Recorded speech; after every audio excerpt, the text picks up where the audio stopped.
o Samoa o le atunu tofi. Fai mai le mau whapai e whawai le tua sa.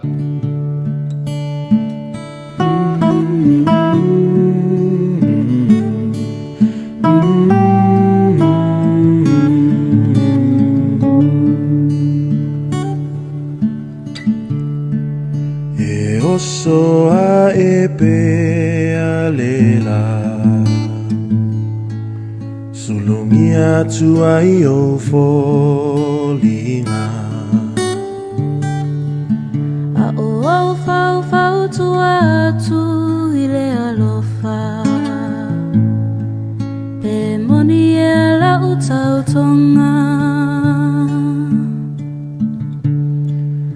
a o fau fau tua tu ile alofa